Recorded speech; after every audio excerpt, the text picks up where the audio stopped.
Omar Haddad is 38 years old, and his life looks exactly the way a life is supposed to look.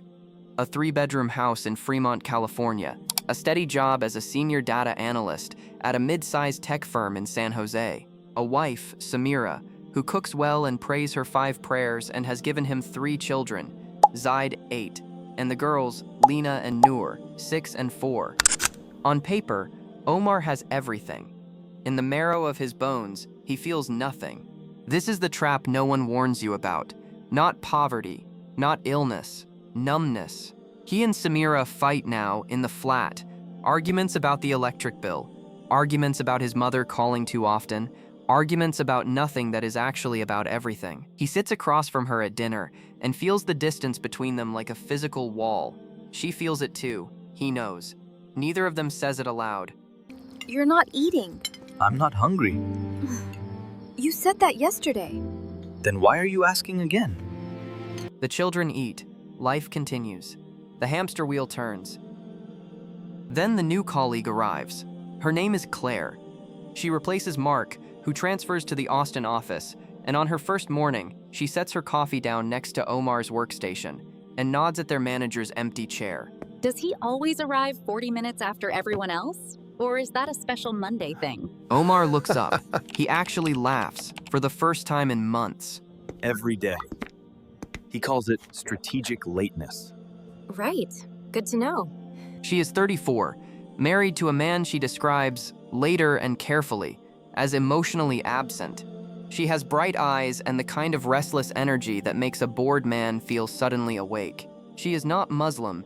She carries none of the weight that Omar has carried since childhood. Around her, he feels temporarily unburdened. This is Shaitan's first gift, the illusion of freedom. Their friendship builds in the slow, deniable way these things always build.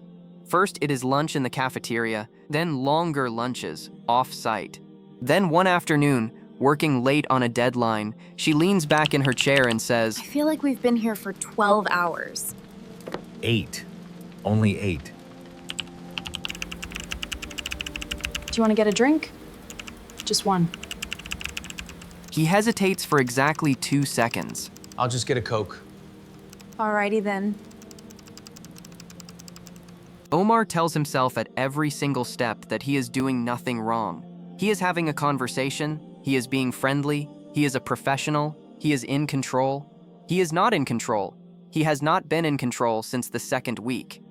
One evening at the bar, she looks at him over her glass and says, Can I ask you something personal? Depends. Are you happy? At home, I mean.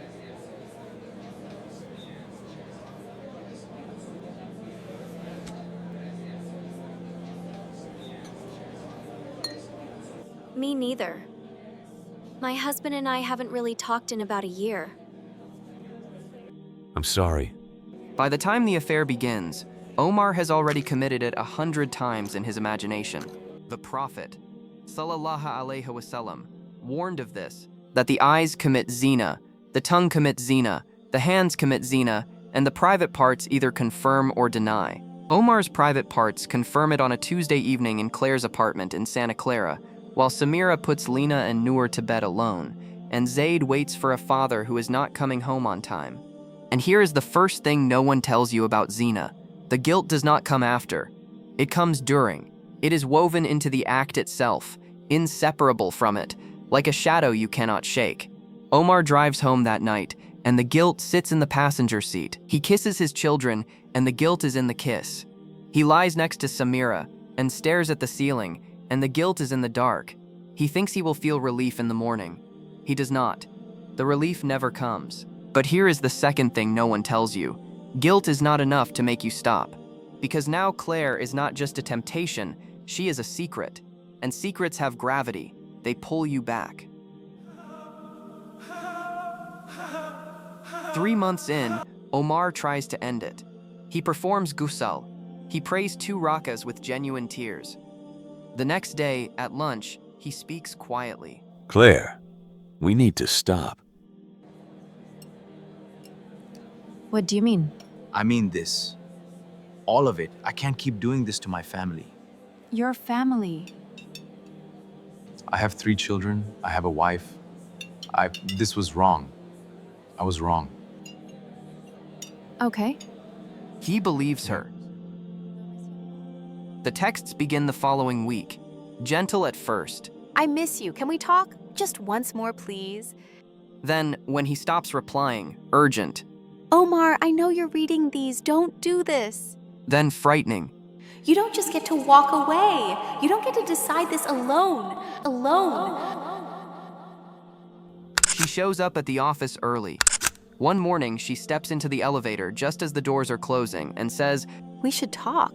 There's nothing to talk about. I disagree. Claire, Don't say my name like that, like I'm a problem you're managing. One Friday morning, Samira receives a message. It contains photographs. Omar is in the kitchen when she comes downstairs. He sees her face and he knows. Who is she? Samira, Who is she, Omar?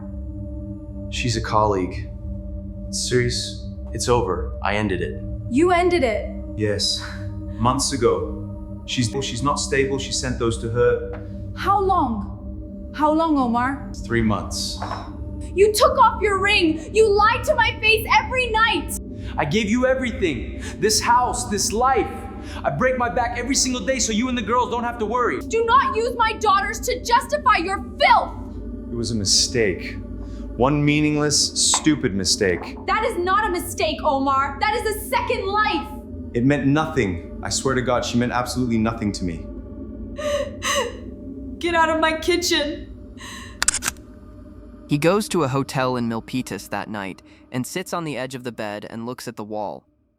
The weeks that follow are a masterclass in consequence. HR opens an investigation after Claire files a harassment complaint, a grotesque inversion that stuns him speechless. The complaint is eventually dismissed, but the damage to his reputation is not. His manager, David, calls him into the office.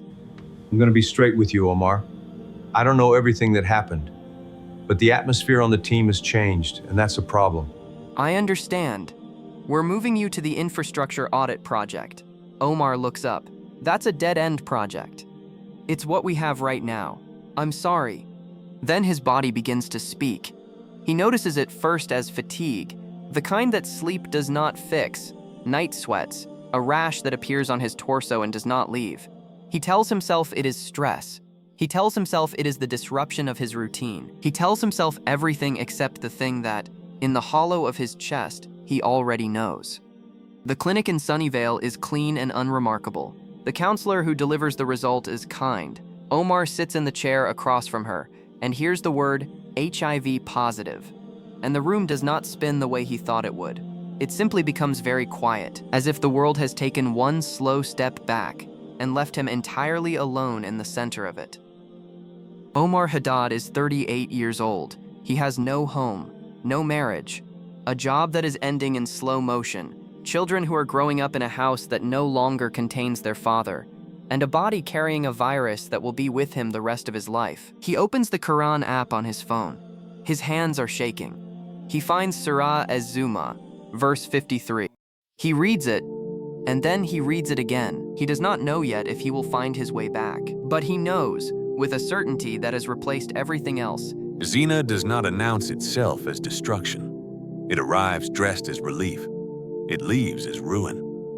And the tragedy is that it was never worth it. Not one single moment of it.